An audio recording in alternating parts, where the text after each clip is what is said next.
This week, we saw the Black Sea Grain Initiative saga unfold. Russia suspended its involvement in the grain deal before deciding to rejoin it. The agreement allows key supplier Ukraine to ship agricultural produce to the rest of the world. Moscow pulled out of the deal following a drone attack on its Black Sea fleet. Now, the deal was brokered by Türkiye and the UN in July. It ensures the safe passage of cargo ships carrying grain from Ukrainian ports after they were blocked by Russia.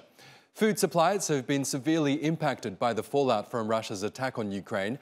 The grain corridor has helped bring down global prices that at one point surged by 33%, according to UN data. More than 9.5 million tonnes of corn, wheat, sunflower products and other foodstuffs have been exported so far, with the target of returning to the pre-war level of 5 million tonnes each month.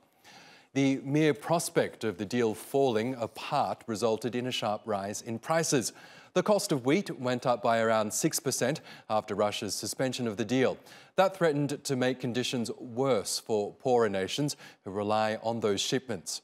With the deal back in force, Turkish President Erdogan says parties would prioritise African countries in need. The grain shipment will continue as planned as of 12 o'clock local on Wednesday.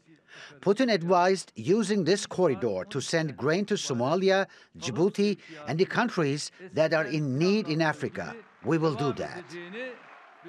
Now, the current agreement is due to end on November the 19th. Türkiye, the UN and Ukraine say they're determined to continue efforts to keep the grain deal alive.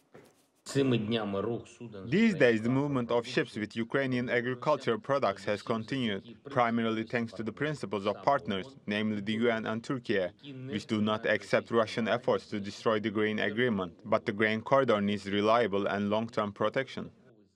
In any case, in future we will not interfere with the supply of grain from the territory of Ukraine to the Republic of Türkiye, bearing in mind both the neutrality of Türkiye in the conflict and the capacity of the grain processing industry in the Republic of Türkiye.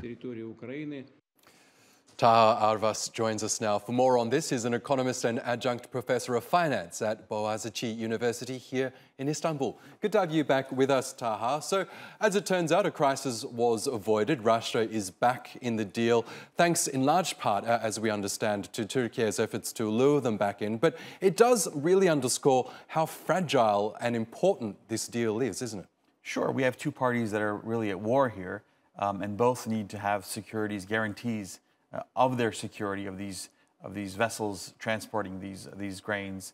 So they look to Türkiye, frankly, for those guarantees. So Türkiye is essentially guaranteeing the safety of both Russian and Ukrainian vessels, without which the deal wouldn't have been in place, and millions would suffer from a shortage.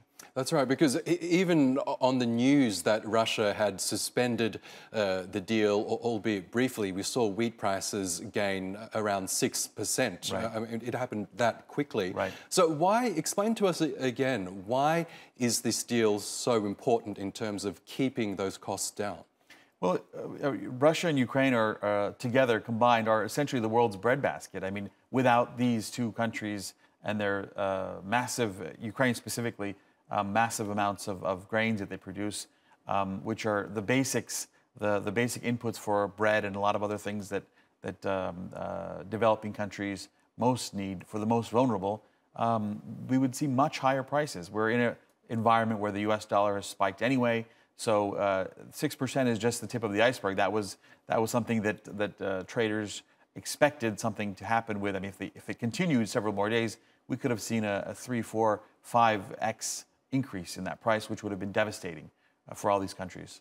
When you look at the energy crisis that's been caused by this war in Ukraine, we've seen European countries stockpile gas.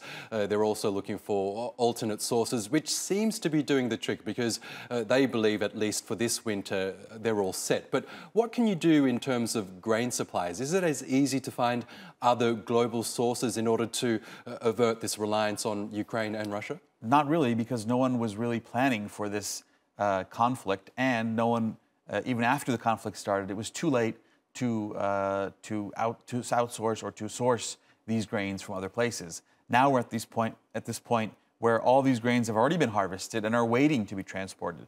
So short of moving them now, we're looking at millions of tons of grains just wasting away on these shores. So they need to be moved. Otherwise, we'll see a further massive humanitarian crisis globally.